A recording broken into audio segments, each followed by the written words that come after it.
Give them a shot to do what?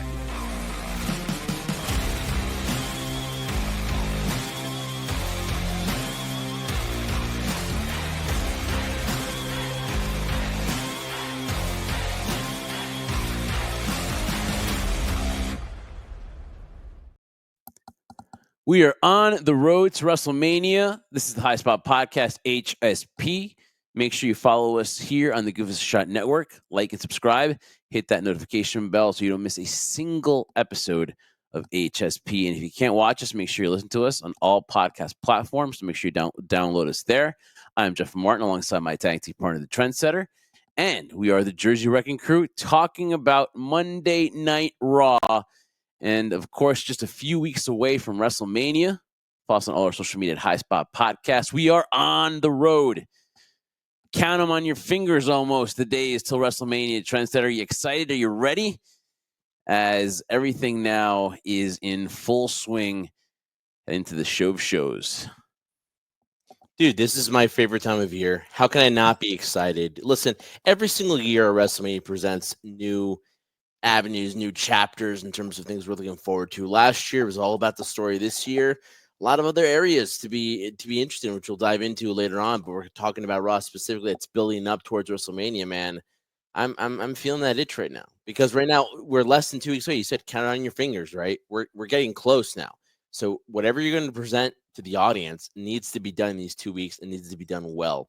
And we've talked about it before. Last week, we spoke about Charlotte and Tiffany, and that was on SmackDown.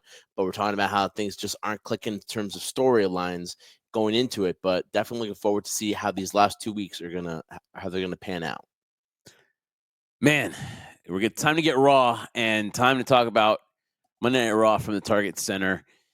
And it opens up with Io Sky, Rhea Ripley, and Bianca Belair. My, oh my, Io Sky, as she made her way out there. Obviously, I think you know what we're talking about. Io Sky, let's be honest. Everyone talks about Rhea. Everyone talks about Bianca Belair, the muscles, Rhea Ripley, also with the muscles. But Io Sky is low-key, like, right up there. I mean, that was some entrance. Would you say? I think the crowd liked it. I know you liked it as well. But listen, Io has been the person that has really been overlooked in this storyline standpoint. But again, she's nothing to look over, not only from what she can do in the ring, but obviously that entrance is great as well. Her walking to the ring, listen, you have 3 amazing women in that ring for a contract signing, look like. So listen, no complaints on my end here. Obviously, Adam Pearce, still jet lagged from the tour, said that Rhea Ripley was from the Judgment Day, which is pretty funny. Hey, we all have our rough patches, don't we? But she's foreshadowing something. I have no idea. By all the beautiful women in the ring, I don't blame you, Adam Pearce. You're a better man than me.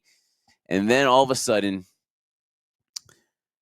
basically, whatever the fans were angry about, that why is Rhea in this match? I don't like the way she's been put in this match. It just seems kind of like, the Seth Rollins situation with how am I going to make it to WrestleMania? How do I get there? That's what it seems like to me. A very comparable, like, how am I going to get to WrestleMania? What is my story to get there from WrestleMania 38, where basically that was the same thing where Seth, how do I get to Mania? All of my windows are closing. All my doors are closing in my face. How do I get to WrestleMania?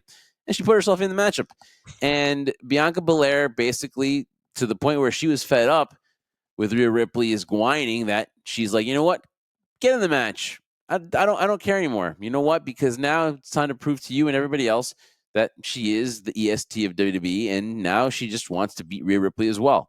Like you're saying, Io Sky, very much overlooked. It seems like it's just Rhea and Bianca. Could that be part of the story? I believe it is. But at the end of the day, when you look at this, I just find it very hard to believe that Io Sky is going to walk away the women's champion.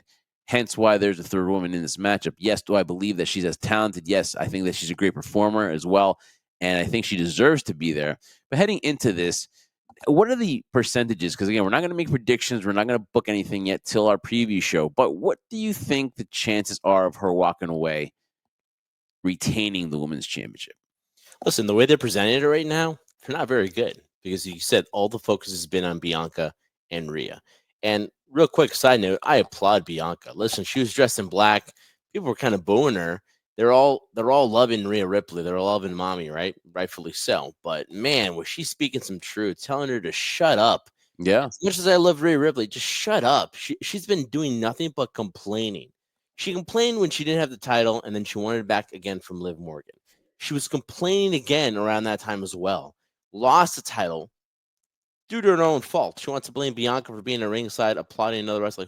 At what point do you care that you're the number one contender is applauding your opponent while you're the champion? Loses it, takes no responsibility for it, blames somebody else, and then winds her way into this match too. Now, again, listen, this triple threat match is going to be amazing regardless any sense of the way. But when you look at it from a storyline standpoint, like Rhea Ripley just literally bitched her way into this match, and so I was so happy. Bianca said, "Shut up!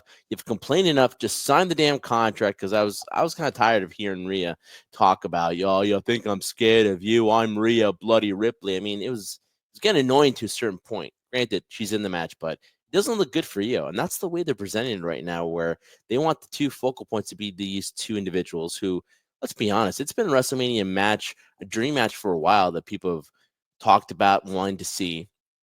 We're not going to see the one-on-one match, but having Io in here and now having this triple threat dynamic makes it interesting because, like you said, percentage-wise, it doesn't look good for Io. But with that being said, it also protects whoever ends up becoming victorious because it was never a one-on-one match to begin with. So it created the excitement because Rhea lost. We're like, wow, they're definitely going another direction. Rhea found her way back into the main event spot, or sorry, the women's championship match spot.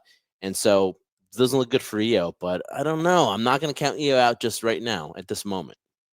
Definitely not, too. And it'll give us a few more weeks to decide where we're going to go about it. But obviously, Io Sky had enough too. She was fed up as well. Drop kicks Rhea Ripley into Bianca Belair. I was surprised that Rhea Ripley didn't come out with a busted nose because she's not protecting her nose. There's been a lot of times where you were like, well, she's either near missed a concussion or a broken nose. Obviously, she had those facial fractures where she put on that mask too. So, man, I was grimacing. I was like, "Damn, Rhea broke something." But I I haven't was heard worried about anything. Io too. That Yeah. springboard drop kick looked like she fell on the back of her neck too. So that was a little concern for Io there. So they all came out okay, and now it's official. We're getting a triple threat match for the WWE Women's Championship at WrestleMania. Io Sky will defend against Rhea and Bianca Belair. I asked, obviously, Is Rhea becoming kind of annoying to you, unlikable? yeah, I mean, here's the thing: she's a baby face too, but I don't think the crowd. I think some people are turned off. But I don't think the majority are. I Mm. still think that she's still got the support. The boos aren't overwhelming the cheers, so I think they're okay. But you can honestly say that this has kind of been like kind of a heel way. There's a lot of heel tendencies in Rhea's the way she's gone about getting this matchup at WrestleMania, and and the problem is you can either take it as a whiny person, or it could be a rebel who's going against authority and putting herself in these matches. So you can either or the way you take it, that's fine. But I think the majority of people are kind of digging the way Rhea's doing because obviously she can do no wrong in some people's eyes. But I do see what you're talking about with Rhea, how she went about this match.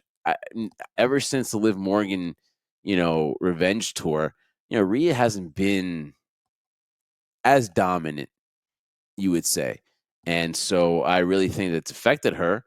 And so we'll see. I mean, again, I don't want to make any predictions now, but we'll find out if she is going to come out and be successful and regain that championship. We're still a few weeks away, so we're gonna see what happens there.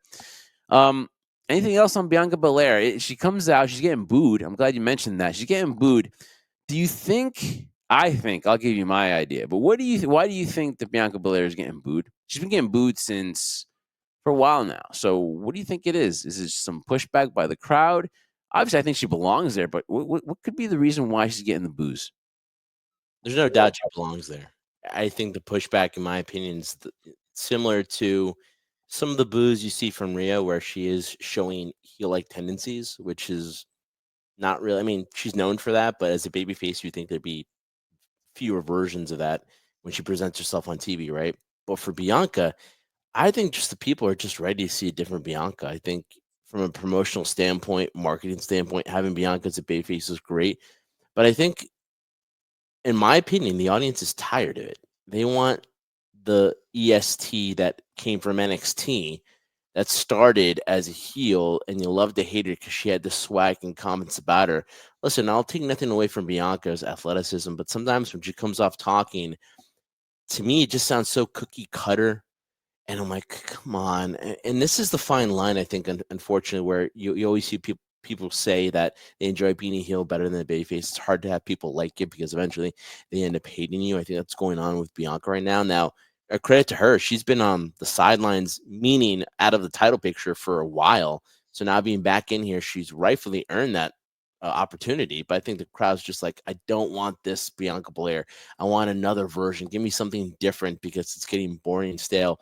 But add to the fact, too, that the crowd and the audience just loves Rhea Ripley so much right now that anybody against Rhea is not going to get cheered, regardless of the scenario, which is why I think EO was implemented in that, because two baby faces theoretically facing one another, you want another factor in here, in which like EO was added in. So I think the crowd's getting tired of Bianca personally. I think that a lot of people still believe that she has something to do with the whole Jade thing. I think that a lot of people still think also too that, hey, you know what, you're Jade's partner, and I don't really think you went as far as you possibly could to find out who did this. I think you just walked out. I don't know if you've checked up on Jade or stuff like that. It's you were tag team champions. You did have a relationship, whether you were the best of friends or not. You do have a history now where you were tag team champions, and I just don't think that the crowd truly believes 100% that it was all Naomi. And she's wearing the black, and she's doing some things where you're like, okay, will eventually go back to her being part of the responsibility for Jade? I'm not sure. I don't think they want it to be that way, but I still do think some of the fans try to put two and two together and think some way, somehow, Jade still has something to do with the whole Jade Cargill scenario. Is Jade that over where people do care? I don't know. I think people are finding a tough time believing Bianca's true intentions. So I think that's why I think fans are booing Bianca Belair. It's going to be interesting to see what happens. Another women's match too with Bayley and Lyra Valkyria. Listen, say what you say about Lyra, but I think that she is a very good in-ring performer, and you put her in with another good in-ring performer in Bayley, and I think you're going to get a good match is what you got. And now, even though Bayley comes up short, and I talked about Bayley's booking in the last couple episodes, and I talked about how she's been way too giving, and they have to find a better story or something better for Bayley. But she's become a gatekeeper to some expect. She's become like that measuring stick for these girls, and obviously Lyra's over. Maybe not to the extent of a promo, but she's showing her worth in the ring. Bayley now will team up with Lyra and be put in this gauntlet match on SmackDown, where the winning team, will take on Liv and Raquel at WrestleMania for the tag team titles. So maybe she gets some kind of redemption and maybe can become a champion at Mania. But I'm just not happy with Bayley's booking. I'm not happy with the direction she's being put in. But I get the fact, too, that you got to put these girls over. Obviously, Bayley has no issue whatsoever. But could you see an aspect where Bayley comes out with Lyra and they challenge Liv and Raquel? Or do you just see as Bayley not being on the Mania card? Because at first it was going to be Bayley and Roxanne. I don't know where Roxanne is. She's MIA. She's back in NXT. She was on the main roster for a little bit. They were leading to a Bayley Roxanne feud. That looks like it was dead. So I guess what I'm trying to say is there any light at the end of the tunnel for Bayley? Because what a turnaround it's been from last year's WrestleMania to now, where she might not even be on the card this year. And to Lyra Valkyrie, they had a good match, but do you see potential in Lyra? I definitely see potential in her because of her in-ring ability. Now, if you're talking about, listen, she gets a response when she makes her entrance. People are reacting to it, so there's something there. But I wouldn't say that her ability, and again, I'll go back to what I said with Bianca, it's so cooker-cutty in terms of, I want to be a fighting champion. And listen, maybe that works in a lot of respects to certain people, depending on your audience, right? But for me, there's no genuineness when I hear something like that happens because it sounds so rehearsed. It sounds so made up, or like nobody would really speak that way. Or if you do it in your own way where it sounds believable. So from an in-ring standpoint, she's a great performer. She's proven that when she was in NXT. She's proven that here on the main roster. With Bayley, though, the interesting aspect with Bayley is that, like you said too, like, is there light at the end of the tunnel? I believe so. The manner in which they're booking her is not showcasing that as well. But in her to be part of WrestleMania, you just talked about the gauntlet match, which could lead to her possibly, getting a title shot or a tag team title shot there. I think there's still some underlining tension that they're building in between it. Like say it after the match, after the women's IC title match, Bayley doesn't want to shake her hand, shows this again heelish tendency of the old Bayley that we know and love, right, Jeff? And thinks better of it, walks back in, shakes her hand, raises her hand. But we're seeing these little Easter eggs, as they call it, right? Where, like, I don't know, let me ask you the question. If they were to turn the direction now after Bayley has had, I would say from last year's WrestleMania to now, approaching, 41, has been a babyface. Her version of the babyface, no longer the hugging, Bayley, the hands up in the air type of thing. If she were to turn heel, would that help via Valkyrie, or would that just help her care? Lyra. Yeah. Would that help her, Bayley? I mean, would it help her character, or is it just like, why are we turning her heel right now? Do you want her continue as a babyface? Ooh, good question. Because She really killed it as a heel when she did turn, and it was unexpected as well, and it was this whole different Bayley. So I would say for now, just keep the baby face, but she just needs to get, needs to get in the win column a little bit more for now, and see how it goes. Because I'll be honest with you, the Minnesota crowd, I saw the replay. Someone actually posted on X, no response for Bayley, which was shocking, which is weird. I have to go back to. I did go see it, and I was a little bit surprised. So, yeah, like I would just try to get her on a roll before I try to change her character, because again, that heel turn that she did, she's very successful at it. And then you got to put with the baby faces that are on that show. Maybe a heel Bayley at the end of the day would be an idea, but would I pull the trigger on it now? Not yet. I would give it at least a little bit to see if she can pile up wins as a babyface. But you do see her kind of as a gatekeeper right now, right? Oh, that's the way they're booking her, definitely, Yeah. 100%. And listen, it's Bayley's. What can I say? It's the you enjoy the fruit of your labor when you're a heel, and now this, it's like, okay, now you got to get back. But I really feel right now the underlining thing that I'm getting is that I think it's going to be an IC title match. We're going to get a rematch of this, possibly at WrestleMania. I just think that's what we're leading to. Wow. Because you can't tell me you can't have an IC title match, especially a new title for the women's IC title at WrestleMania. Let's see if that happens. And you talk about it too, like the U.S. Championship is not going to be on there either. You tell me Chelsea Green doesn't deserve to be at WrestleMania this year after the performance? She's been the MVP for women on SmackDown. You could say that. 100%, yeah. So we'll see as a gauntlet match on SmackDown will take place where Lyra and Bayley will be tag team partners, and they'll get a chance to go on to WrestleMania, get a WrestleMania moment, and take on Liv Morgan and Raquel, the MVP of Raw, which is Liv. El Grande Americano. We talked about how I feel about Chad Gable. I did not like this as far as a comedic standpoint, but it seems like everything they give Chad, he's willing to take on, and he does a great job with it. He's doing a great job with this. Yeah, I love the Gulf of America. I love all that AI stuff. I love what they're doing. I love the controversy. I love the heat that he's garnering.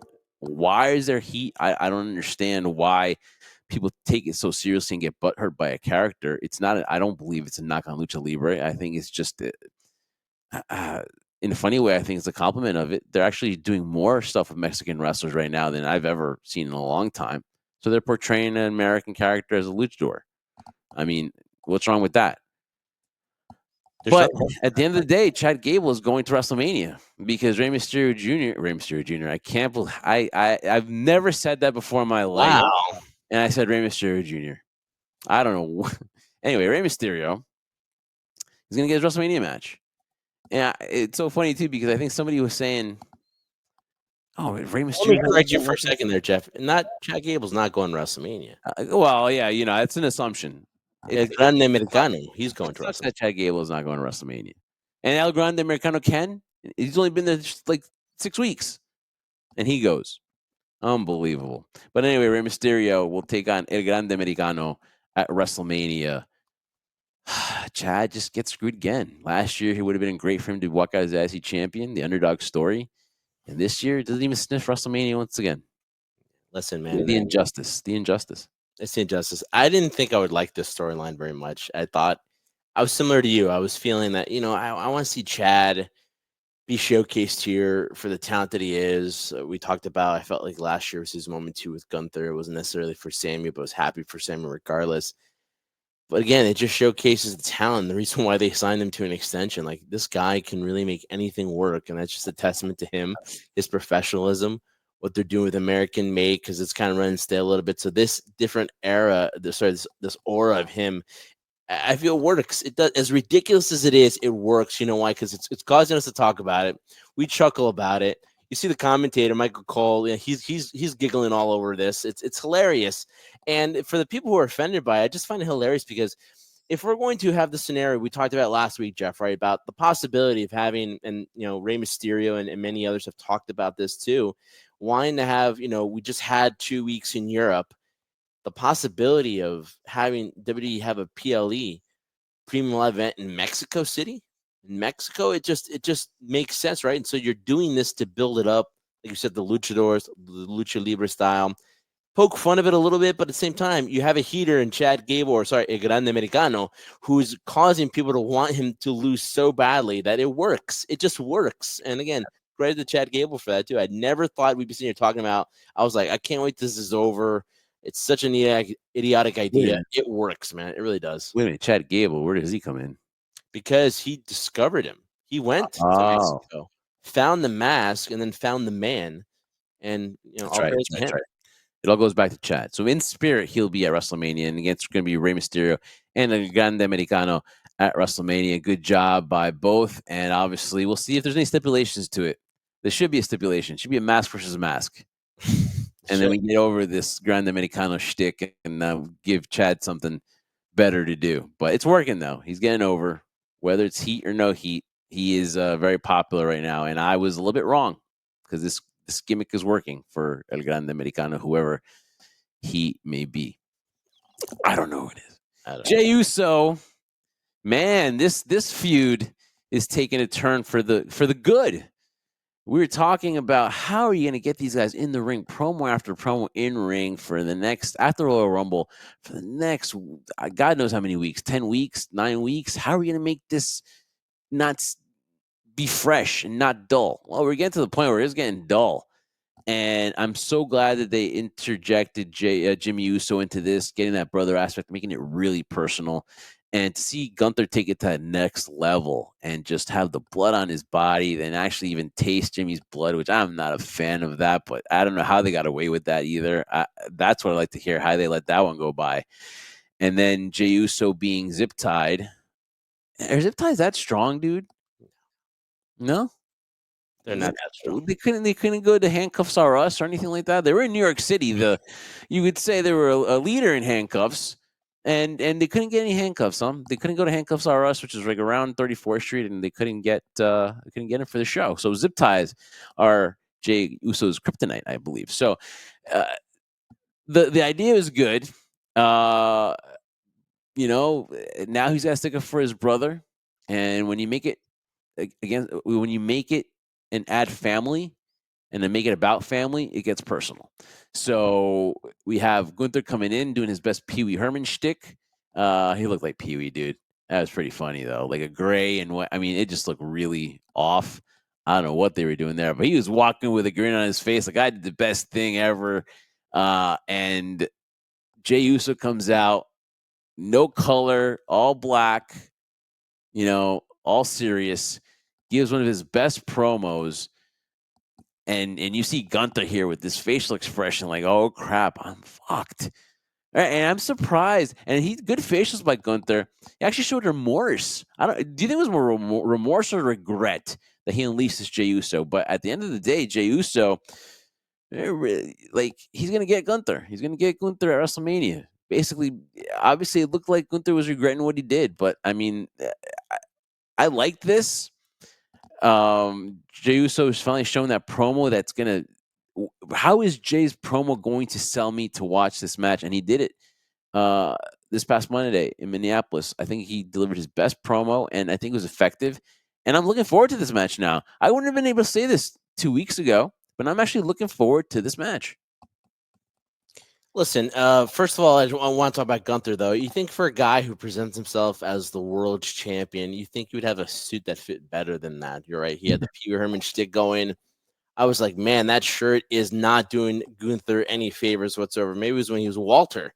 He should have worn that shirt. That's how bad it looked on him. But you're right, doing the shtick where he's this arrogant. And it's funny in terms of the evolution of Gunther, Jeff, where when he first became world champion, he had this aura about him because even though he lost the Intercontinental title, being the world champion just seemed like the natural progression for him, right? And then when he lost to Cody at Crown Jewel, there is this level of now insecurity we hadn't seen with Gunther, and then he had the whole storyline with Damian Priest, and it looked like he was doubting himself, like he didn't look invincible anymore. He's getting that back now more a demonic way in terms of what he did to Jimmy, and brothers always being the sacrificial lamb for Jay, right? Good story there. I don't think that was real blood, to be honest with you, but again, it's better than anything that in terms of what we normally see. It's not something that always happens on Raw or WWE television. So it is unique in that way, right? We've seen it before other places, but not necessarily on Raw. So that worked. I think right now they had to go this route because the way it was going where, Jay was the underdog, I don't think that was working for him as much as, everyone complaining that he had lost 2 weeks prior to him on Saturday night's main event, did the whole Rumble thing, and then saying that he was afraid of him. He was unsure of himself. Let's be honest, for a guy who calls himself main event Jey Uso, for him to say things like that, I don't know how it could have convinced me as an audience member. Yes, you are the underdog, even though you're main event Jey Uso, but you should have some level of confidence. And it takes the fact that your brother has to be beaten to a bloody pulp where your family, your mom, is literally blaming you and you're blaming yourself for what happened in front of you. To take it to that level for you to give me this promo, listen, I understand the significance of it. I thought it was a good promo. I don't think it was a great one where I was like, oh my God, this is the promo that makes Jey Uso. No. Because it finally showcased the fact that he's not afraid of Gunther anymore. Okay. It took that point for you to feel that way. It took that length for you to get it. All right. Maybe not my cup of tea in terms of story, but it's helped it. I don't think from where they started with this after the Rumble to now, it's going to get any better than this. It's improved it. I'm still looking forward to the match, but I just think this promo, I don't see it from other people's perspective where I hear other people just say, oh my God, this is the promo that makes Jey Uso, main event Jey Uso. Now I know he's going to. It's going to be the match. It's going to be the match because now you want to see it. So now people have expectations for this match, so they're going to see it. So I think the real proven point is going to be at WrestleMania itself. And he obviously told Gunther, you know what, Gunther? I ain't afraid of you no more. I'm not afraid of you anymore. Where'd you hear that from? So where'd you hear that from, Justin? Macaulay Culkin, Home Alone. There you go. I can't get anything past you. And then bringing in Gunther's kid and wife and kiss them before. I'm telling you, man, when you make it personal and you can pull it off and you make it in the realism there, it always adds to a feud. When you can find that little touch of like, oh, that reality, right? I think that's what makes the feud. And I think, like you said, the proving point will be Jey Uso and Gunther at WrestleMania, and we'll see how they finish it off. We'll see how they finish this match. War Raiders and the New Day. New Day wins by DQ. I don't know if this matchup is going to be a WrestleMania match because it just left you with like, okay, what's next here? What's going to happen? The New Day, it started off really good when the whole turning on Big E in that promo, and then every other week you saw the progression of then just being ostracized by the locker room. But now to me, it's just like, okay, what's next? What are we going to do? It's just been such a slow build here. And I think at the end of the day, they want to get them a heel title run. I think that's what's going to happen eventually, but it's just been really slow. I don't know if just this whole WrestleMania season has kind of sidetracked the New Day's heel turn, but to have it so soon, or have to have it so close to WrestleMania now that I don't think anybody's really paid attention to this here.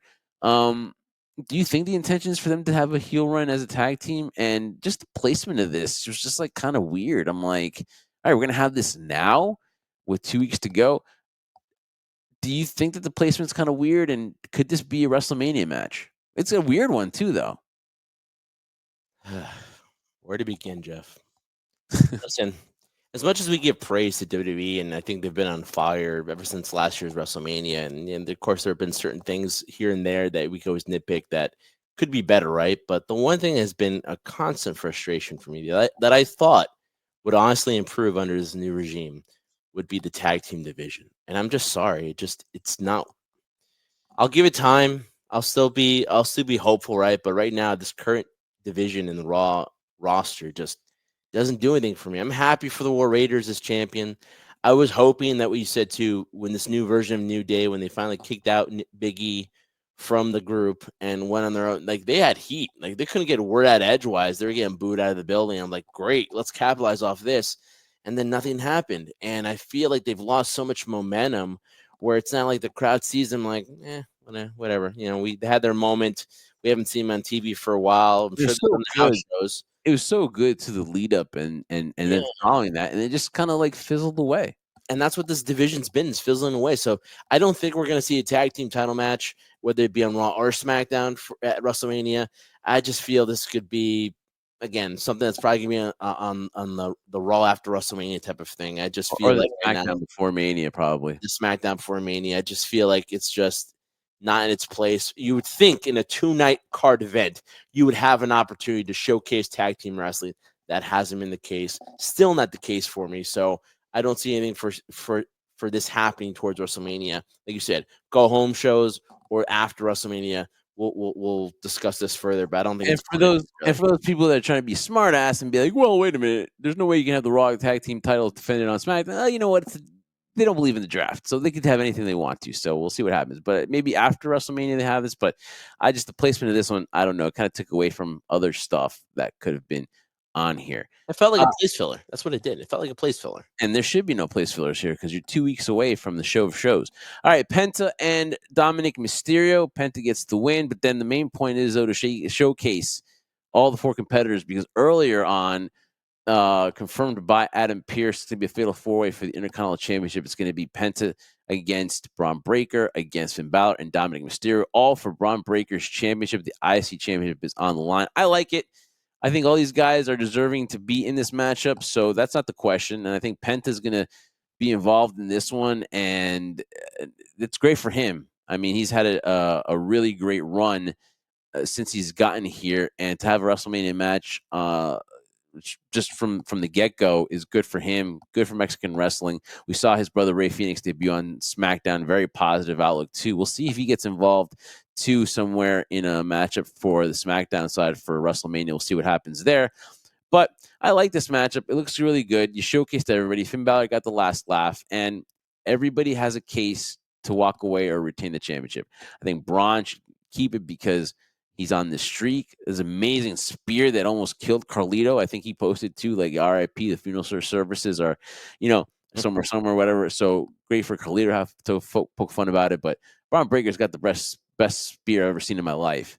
I mean, he's got this acceleration and the impact is amazing. It's great for the camera work. I mean, I wonder how many times that clip has been watched by. I mean, that's just impressive athlete is Braun Breaker. Finn Balor is again, and the guy that's been there a long time, hasn't had a title in years, and he could possibly win it and maybe break up the Judgment Day. Or Dominic Mysterio could finally get an IC title, have Dirty Dom and Liv as champions too. That would be great. That would be a great pairing there. And then again, Penta winning the championship, making that case, having a great run the first few months, being on a new on a new company too. So there's a lot of ways you can go with this. There's a lot of ways you can go with this one.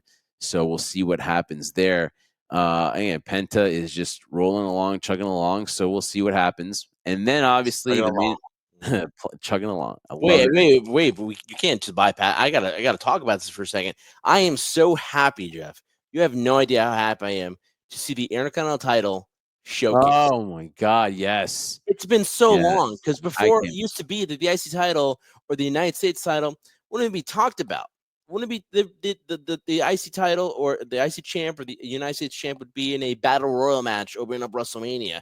I am so happy for all the individuals. Braun Breaker, dude, he is a star. He is a star in the making. He's not even reached the potential I mean, that Steiner brother DNA, unbelievable, man, in terms of the genetics, dude. It's ridiculous, right? So happy for Penta, happy for Finn, for a guy, like I said, it's been a veteran, it's been in this industry for a while, been part of the WWE for a long period of time. To be showcased here is great, and I'm so happy for Dominic, too. That mullet, man, has gotten him to where he is. Liv Morgan has something to do with it, I guess, right? But it's so cool to be in this scenario because, again, that's another storyline, which we'll talk about once we start dissecting, give our predictions, that a lot of people need to look at, right? You know, the whole thing is going on Judgment Day. Do they want a new member? Finn trying to be the leader, but looks like he's being undermined by other members here. And, you know, that lovable, the girl we love so much, Liv Morgan, is stirring it. And we love it when she stirs things, right? Especially from the angles that she shows us.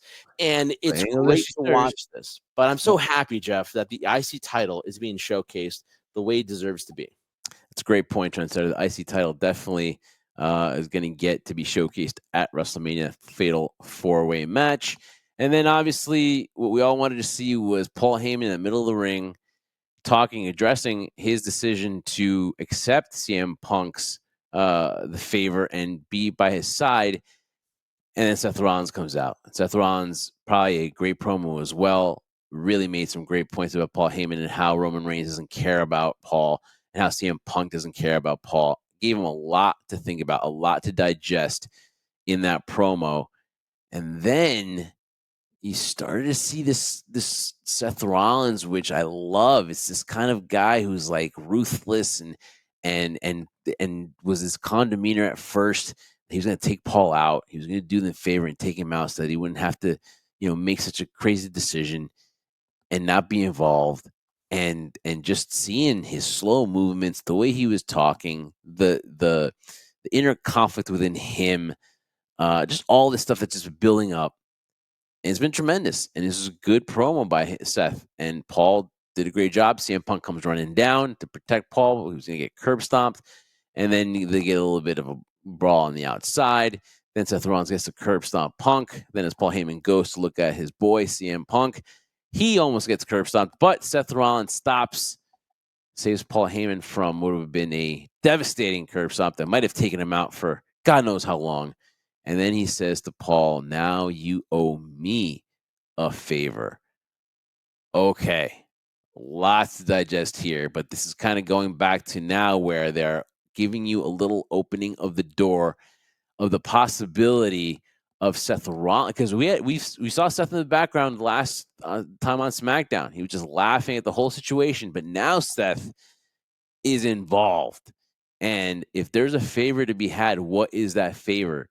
Can you really cash in a favor for not beating you up? Can I say, hey, Jensen, I'm not going to beat you up, but you owe me a favor for that? That's what it looks like. So a lot of layers now as we head into WrestleMania for this triple threat match between CM Punk and Roman Reigns and Seth Rollins. Where will Paul Heyman go? And boy, they're really pushing us to think that he's going to go with Seth. That would be a great way to change things up. Will he go to Seth? We'll find out in a few weeks, but they opened up that door. They opened up Pandora's box to make us think that there's a possibility that Paul Heyman walks away with Seth Rollins. This is where I will give credit where credit is due.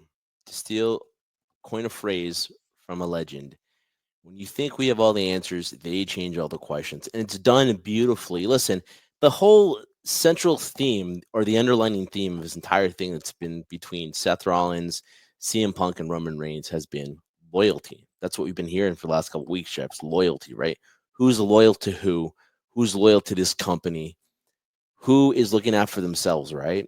And listen, Seth hit every point.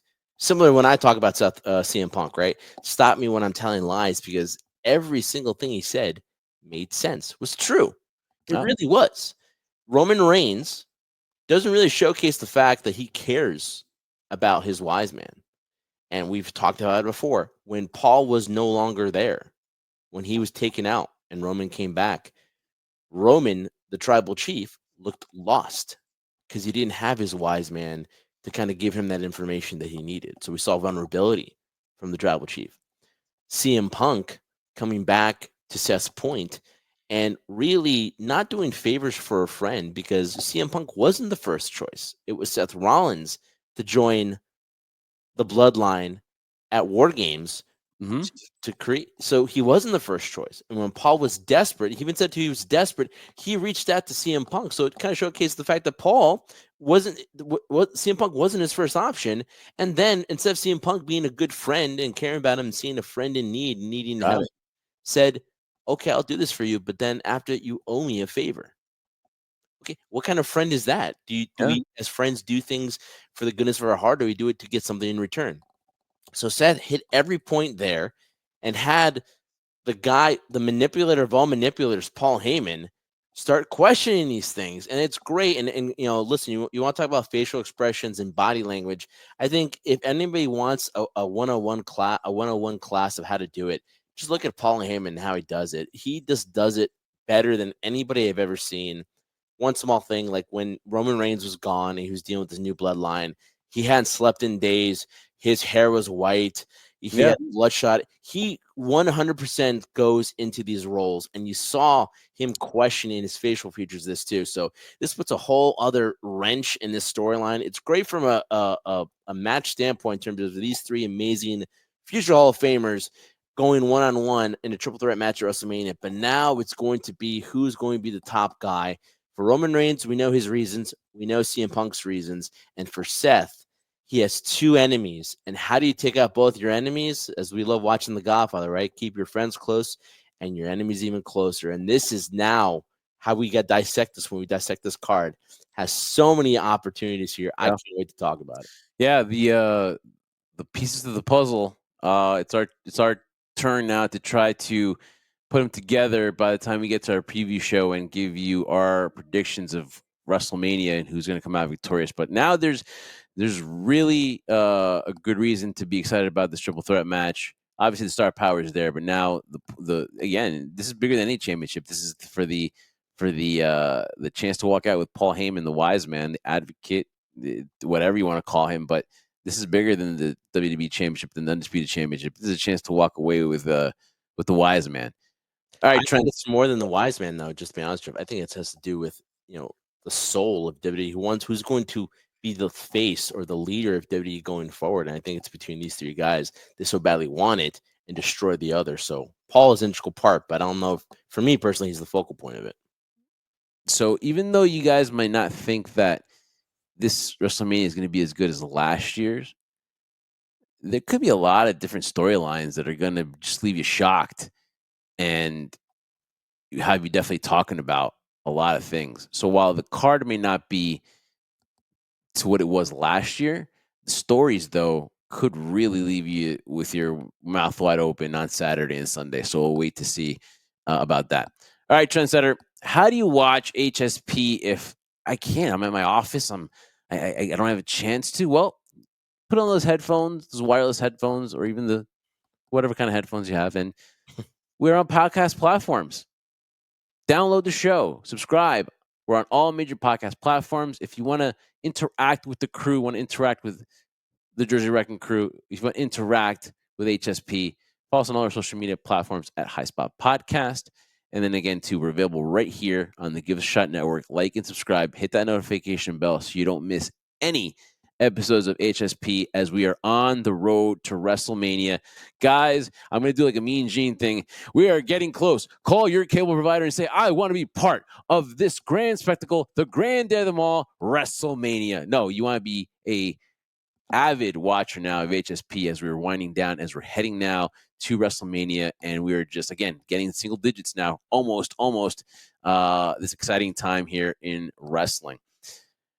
Again, we'll be back here, so make sure you download the show, hit that notification bell here on Give a Shot Network. Trendsetter, close this episode as only you do so well. Speaking of shot, Jeff shot right now, and I'll take it home for you guys as we're on the road to WrestleMania. Guys, it's a labor of love. It really is. We love doing this, especially around this season. I don't care how tired I am. I love talking about this kind of stuff with Jeff because as exhausted as we are, it never gets old, and it's always changing. So, guys, thank you so much for my tag team partner, Jeff Martin. I am the Trendsetter, Brian Berger. We are the Jersey Wrecking Crew, and you're watching this episode of High Spot Podcast. Make sure you catch us next time. Every day is a step closer to WrestleMania, guys, because we do this for one reason and one reason only. We do this for you, the crew.